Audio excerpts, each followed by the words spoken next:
Hi guys, my name's Adrian and this is going to be my take on how to plan your next ultramarathon.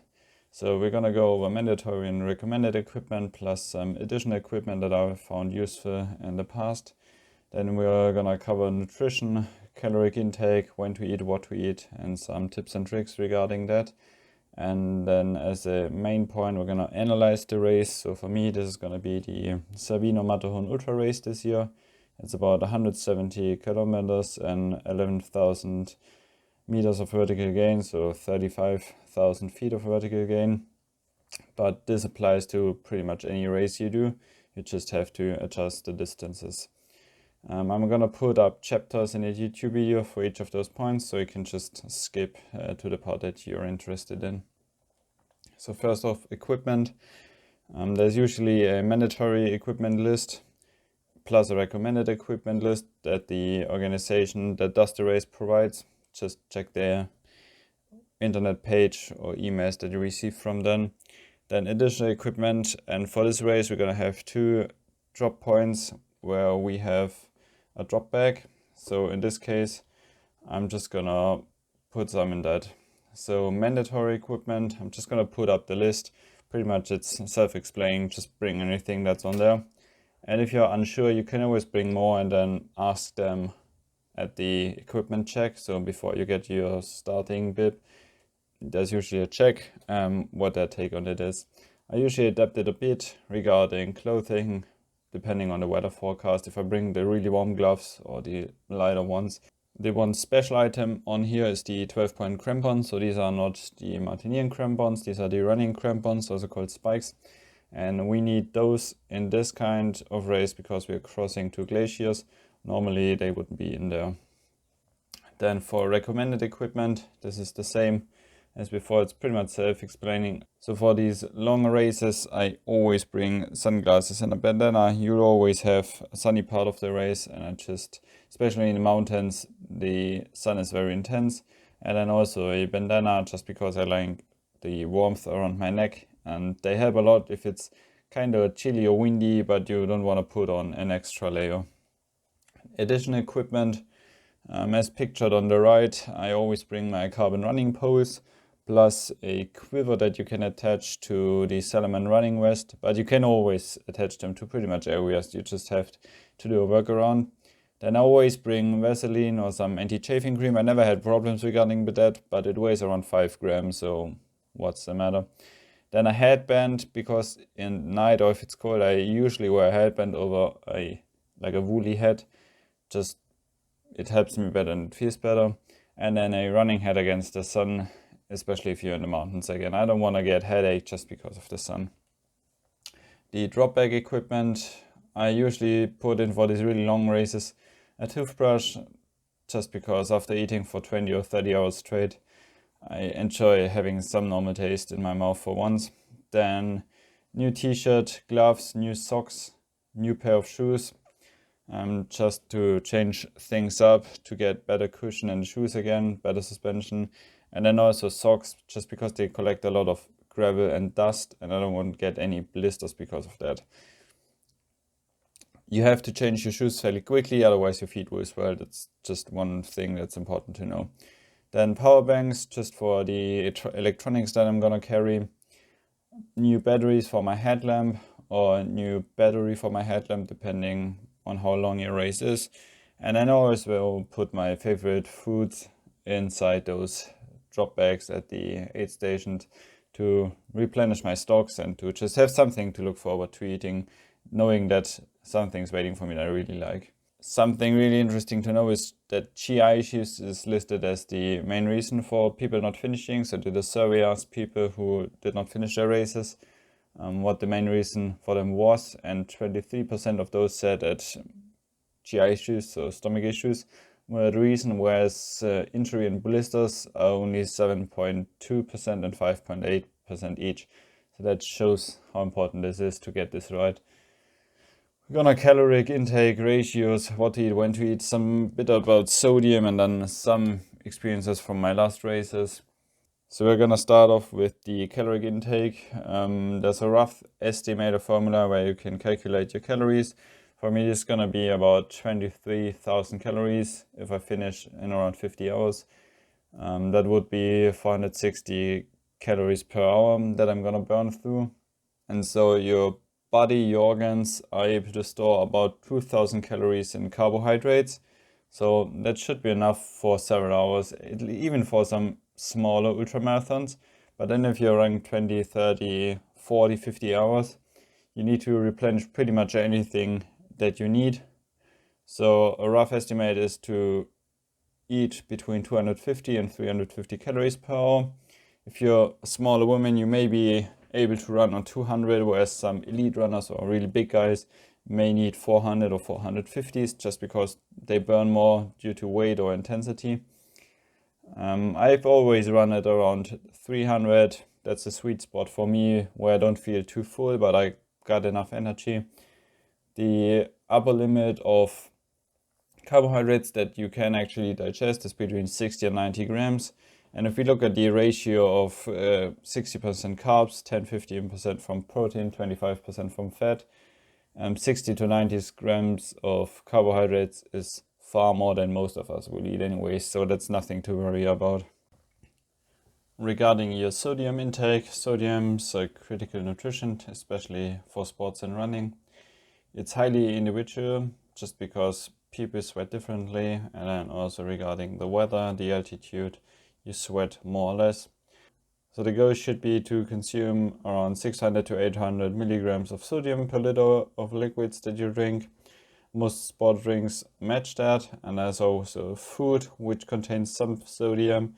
And if you're going in really hot weather and sweat a lot, sometimes I did just dip my banana into a bit of salt and supplement it by that. So tips and tricks regarding food during the race. Never try anything new on race day. That's the first and most important rule. Try everything out you want to do on race day and stick to that.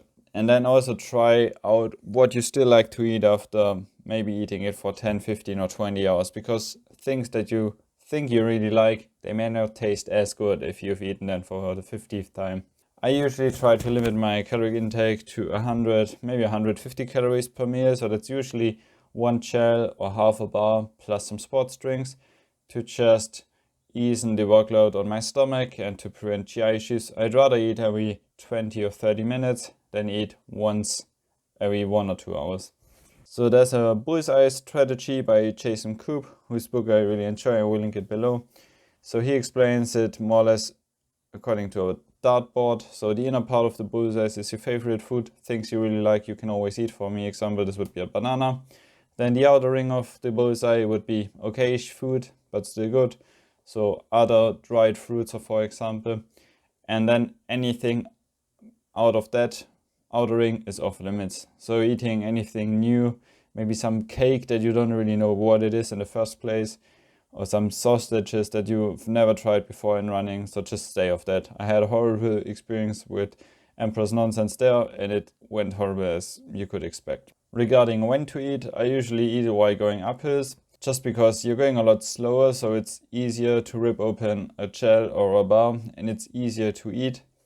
As you're going slower anyways, the amount of time that you lose is relatively lower than if you would be eating in the flat and have to run slower because of just eating.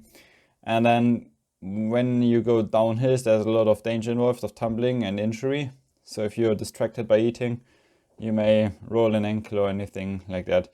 If I have to eat while going downhill, just because the downhill is so long that I need something in between, I will just walk for 20-30 meters, eat while that, and then continue running. I will not eat while running downhills. It's just not worth, in my opinion. Something I liked really in the past is hot salty soup at night. It helps rehydration, replenish sodium, and then also if you're at the aid station at night, it provides some warmth.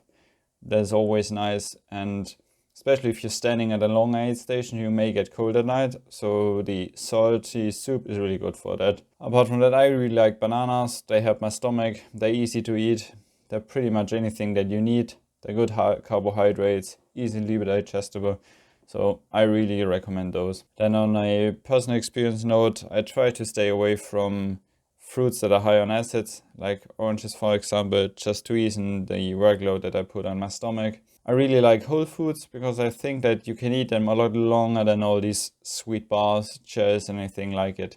So I always grab spaghetti with tomato sauce. It's completely easily digestible, has great nutritional values, and it doesn't taste as sweet as some other things. And apart from that, figs, dates, you can always take a few of those, put them in your pocket, and then eat them 1 or 2 hours later.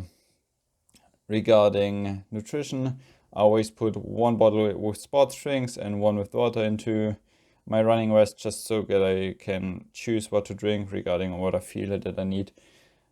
Caffeine, my plan is to not use any caffeine for the first 24 hours, just to stay away from that, and then afterwards I will take it if I feel that I need it. May depend on how tired I feel or how awake I feel. And then I will only take caffeine from gels and pills or bars. So there are bars that offer caffeine as well. Just because I found out that coffee isn't that good for my stomach doing sports, especially running, so I just stay away from that. If you're having GI issues, a easy trick to do to keep you going is just put sports drinks, like something really heavy on carbohydrates and sugary, into your mouth, wash it around a bit and spit it out, and just the sense of something sweet in your mouth will make your body release stored carbs. That will get you going maybe to the next aid station, where you then can just sit down and think about the GI issues. If you're having really troubles, you may take cold pills, but they keep you going, yes, but they take a lot of water out of your system, so that is another problem. Which brings us to drinking. This is even more important than the caloric intake. The problem with drinking is that if you mess up your calories, so you didn't eat enough, now you're feeling really exhausted. If you eat something sugary, something easy to digest, you may bounce back in 30 minutes. If you mess up your hydration, you're really done. It may take a lot longer, like 2 or 3 hours, or may even be too bad that you have to DNF. The amount of fluids that you should get into your system while running is highly dependent on yourself and the race, just because of climate, weather, how heavy you are, how much you sweat. The problem is that for an average male, your sweat rate can exceed 2 liters per hour if it's really hot, and your body can only use up to 1 liter of water per hour. If you drink more than that, it just will go into your urine and not get into your system. And that is a big problem, because you can lose more than 1 liter of body fluids in an hour. And at 2 to 3% of weight, so for example, I weigh around 80 kilos, that would be 2 liters. And you already have reduced performance. So 2 to 3 hours of really strong sweating, I may already feel reduced performance. And at 5%, so 4 liters, that may be 4 to 5 hours of really hot weather and sweating a lot. You already have to deal with cramping, heat exhaustion, and mental capacity reduction. And the problem, especially with mental capacity, is that if you get into that part, you start to make worse and worse decisions, and that is like a death spiral, and it's really hard to get out of that. Another problem with drinking is that your thirst sensation only sets in around 2% weight loss. So that is already the amount where you feel reduced performance. So your goal should be to keep your body in the right spot, so pretty much match your fluid loss rate. In my opinion, it's wiser to drink a bit more and maybe hit the bushes once or twice than to get into the dehydration status. Especially during night, I try to drink a bit more to rehydrate of what I lost during the day when it was a lot warmer, because during the day you're oftentimes just hardly able to match it. So then if it gets colder at night, you may need to drink a bit more to just get back to your original fluid status. So now for our race plan. First off, we need to analyze the race. What characteristics does it have? Then elevation profile map is going to be important, especially for hilly or mountain races. And then also aid stations. What do they offer? Where are they? So the characteristics of this race, this is what the information tells me. The average elevation is around 2,200 meters. That is not so high that you really need some acclimatization, but it might prove useful. So for me, I'm living somewhat close to the German Alps, so I'm in the Alps a lot, and I don't live at sea level, so I don't think I need it. But if you're maybe from sea level, it might prove useful to just arrive a week earlier to make your body adapt a little bit. There are 3 passes over 3,000 meters of altitude, so that is quite high. The race will involve a lot of climbing with 67 vertical meters per kilometer or 138 feet per mile. That is far more than Western States and even more than UTMB and Hard Rock 100. So it's just something to know. It will be fairly heavy on your quads and glutes and not be as runnable as other races. The weather will be around 20 degrees during the day and 9 degrees at night in Zermatt, so that's city on the Swiss part of the race, as a general forecast. So that means that these high passes at night will be definitely below 0 degrees. So just pack something warm. For a specific forecast, I will just look into it the days before and then also look into the mountain forecast, not only for the valley cities, but also what am I going to run in if I go on these high passes. The elevation profile, I just put on the GPX file into the website geotracking.de. It gives you this wonderful graph. So there are 6 major climbs, pretty much well distributed over the race. And the hardest and longest one is obviously the last one, which is about 1700 vertical meters and which is also the highest point in the race. The same for descents. So there are 5 major descents. The longest one is probably the second one, whereas the steepest one is the 4th one. And then the last one is down from the highest point in the race, and that is the finishing part.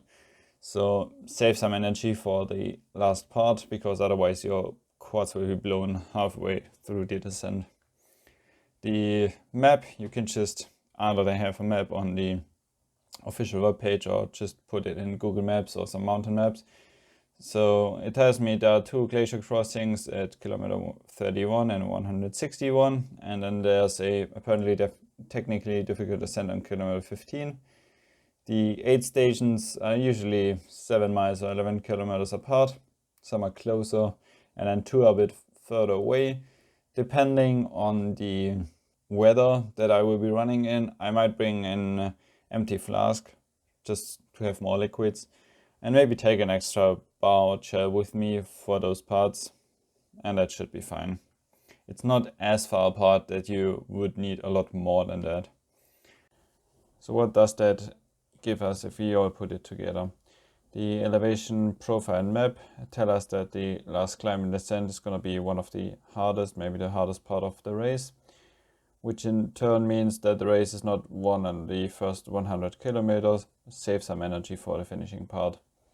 As a tip, especially if you're not that experienced, or maybe you're planning your first ultramarathon, maybe a 50k or 70 or 80k, a good idea is to limit your heart rate at the beginning of the race. So maybe put a heart rate limit on your watch for the first 2 hours, set it to 165, something below your aerobic threshold. That prevents overpacing. Another tip, I usually start at the back of the field. I'd rather go a bit faster the longer the race gets and overtake people than starting too fast, getting into peer pressure and then being overtaken. It's also just a mental part. So to plan my race regarding speed and my finishing time, I will plan with a 48-hour finish. So that gives me an average of 3.6 kilometers per hour and 240 vertical meters per hour, or in mile and feet, you got it as well. If I then plan some aid stations, I don't plan every 8 stations because you got more and less difficult parts and glaciers and stuff, but if you plan over longer distances, the average will work with that. So the first aid station, 21 kilometers, 1700 vertical meters of gain and loss. 21 kilometers is exactly 5 hours for my speed, but then 1700 vertical meters is a bit more than I can climb with that average in 5 hours. So let's just say 5.5 hours and it should work out. So for Sinai, the next one I'm gonna plan is around 71 kilometers. 5,000 vertical meters of gain and loss. So 71 kilometers gets us around 20 hours of time I would need for the distance. But then again, I'm not gonna climb and descend 5,000 vertical meters in 20 hours, so let's plan with 21, it should be fine. The last one I'm gonna plan, just to show it, is Zermatt, 150k, 10,000 vertical meters of gain and loss, which gives me, regarding speed, around 41.5 hours. And that also kind of matches the vertical meters loss and gain. That part is a bit easier to run. There are not that many ascents and descents, so I'm fine with 41:30. And I got 6.5 hours left for the finishing part of the race, which will be close for sure, but maybe I'm gonna make up time beforehand. These are not limits that I set myself. If I'm in Zinal maybe at 22 hours, I don't stress myself. I don't put myself under pressure because I still got over 100k left to run if I am in Zinal. So this is just a rough estimate to plan where I am. All of that calculating then helps me to plan the difficult sections. So this will be the difficult ascent at kilometer 15. We start at 6 o'clock in the morning, so that means I'm gonna be there during the daytime. The first glacier, kilometer 31, will be during daytime as well. But then the big climb and descent, of which the second glacier is part of, is gonna be during the night, so that's nice to know. Maybe I bring another spare battery for my headlamps so I can power them on the highest level to just have a better view of the surroundings and not tumble if I'm really tired. And also I maybe put in a warmer head into my second aid station drop bag, so that I just have something on high altitude during the second night. As a few finishing words, don't forget to stretch and work on your mobility. For me, example, this is my right hip flexor that has made some problems in the past. If you want to follow my prep, Adidas Ultra on Instagram, the same name as my YouTube channel. I will bring my GoPro with me for that race again and do a video of it. Let's hope for the sub 48 hour finish, and don't forget to like and subscribe, and thanks for watching.